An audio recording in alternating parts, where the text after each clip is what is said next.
ಅನ್ಯ ಕೋಮಿನ ಹುಡುಗನ ಕಿರುಕುಳ ತಾಳದೆ ಅಪ್ರಾಪ್ತ ಬಾಲಕಿ ಆತ್ಮಹತ್ಯೆ ಮಾಡಿಕೊಂಡ ಘಟನೆ ಖಂಡಿಸಿ ಅಖಿಲ ಭಾರತ ವೀರಶೈವ ಮಹಾಸಭಾ ಇಂದು ಜೇವರ್ಗಿ ಬಂದ್ಗೆ ಕರೆ ನೀಡಿದೆ. ಬೆಳಗ್ಗೆ 6 ಗಂಟೆಯಿಂದಲೇ ವೀರಶೈವ ಲಿಂಗಾಯತರು ಬೀದಿಗಿಳಿದು ಪ್ರತಿಭಟನೆ ನಡೆಸಿದ್ದಾರೆ. ಜೇವರ್ಗಿ ಪಟ್ಟಣದ ಬಸ್ ನಿಲ್ದಾಣದ ಮುಂಭಾಗ, ಬಸವೇಶ್ವರ ಸರ್ಕಲ್ ಹಾಗೂ ಹಲವೆಡೆ ಟೈರ್ಗೆ ಬೆಂಕಿ ಹಚ್ಚಿ ಆಕ್ರೋಶ ವ್ಯಕ್ತಪಡಿಸಿದ್ದಾರೆ. ಜೇವರ್ಗಿಯಲ್ಲಿ ಬಸ್ ಹಾಗೂ ಖಾಸಗಿ ವಾಹನಗಳ ಸಂಚಾರ ಸ್ಥಗಿತಗೊಂಡಿದ್ದು, ಹೋಟೆಲ್, ಕಿರಾಣಿ ಅಂಗಡಿ ಸೇರಿದಂತೆ ವ್ಯಾಪಾರೋದ್ಯಮ ಸಹ ಸಂಪೂರ್ಣ ಬಂದ್ ಮಾಡಲಾಗಿದೆ.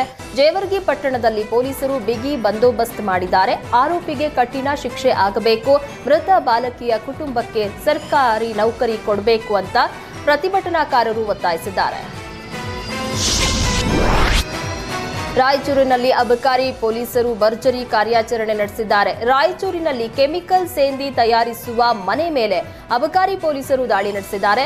ಮಂಗಳವಾರ ಪೇಟೆ ಬಡಾವಣೆಯಲ್ಲಿ ರವಿ, ವಿಶ್ವನಾಥ್, ಮಾರೆಪ್ಪ ಎಂಬುವವರ ಮನೆಗಳಲ್ಲಿ ಶೋಧ ನಡೆಸಲಾಗಿದೆ. ಶೋಧದ ವೇಳೆ ಕೆಮಿಕಲ್ ಸೇಂದಿ ಪತ್ತೆಯಾಗಿದ್ದು, ನೀರಿನ ಬಾಟಲ್ನಲ್ಲಿ ತುಂಬಿದ್ದ 300 ಲೀಟರ್ ಕೆಮಿಕಲ್ ಸೇಂದಿಯನ್ನ ಜಪ್ತಿ ಮಾಡಲಾಗಿದ್ದು, 3 ವಶಕ್ಕೆ ಪಡೆಯಲಾಗಿದೆ.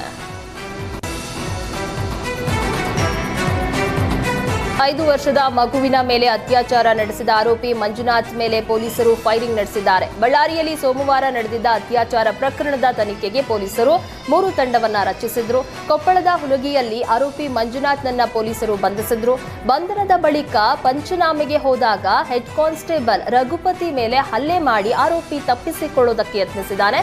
ಈ ವೇಳೆ ಮಂಜುನಾಥ್ ಮೇಲೆ ಪಿಎಸ್ಐ ರಾಕೇಶ್ ಫೈರಿಂಗ್ ಮಾಡಿದ್ದಾರೆ. ಆರೋಪಿ ಮಂಜುನಾಥ್ನ ಬಲಗಾಲಿಗೆ ಗುಂಡು ತಗುಲಿದ್ದು, ವಿಮ್ಸ್ ಆಸ್ಪತ್ರೆಗೆ ದಾಖಲಿಸಿ ಚಿಕಿತ್ಸೆ ನೀಡಲಾಗಿದೆ.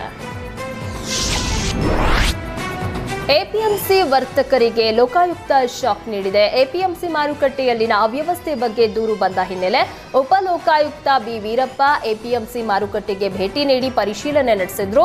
ವರ್ತಕರು ಮತ್ತು ರೈತರ ಬಳಿ ವ್ಯಾಪಾರದ ಮಾಹಿತಿಯನ್ನ ಪಡೆದ ಲೋಕಾಯುಕ್ತರು ಹೆಚ್ಚುವರಿ ಕಮಿಷನ್ ತೆಗೆದುಕೊಂಡು ಮಾರಾಟ ಮಾಡ್ತಾ ಇರುವಂತಹ ಆಕ್ರೋಶ ವ್ಯಕ್ತಪಡಿಸಿದ್ರು.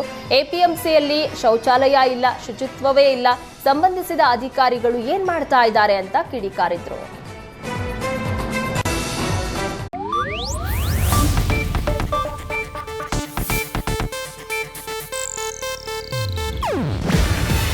ಇದು ಏಷ್ಯಾನೆಟ್ ನ್ಯೂಸ್ ನೆಟ್ವರ್ಕ್ ಪ್ರಸ್ತುತಿ. ನೀವು ನೋಡ್ತಿದ್ದೀರಾ ಏಷ್ಯಾನೆಟ್ ಸುವರ್ಣ ನ್ಯೂಸ್.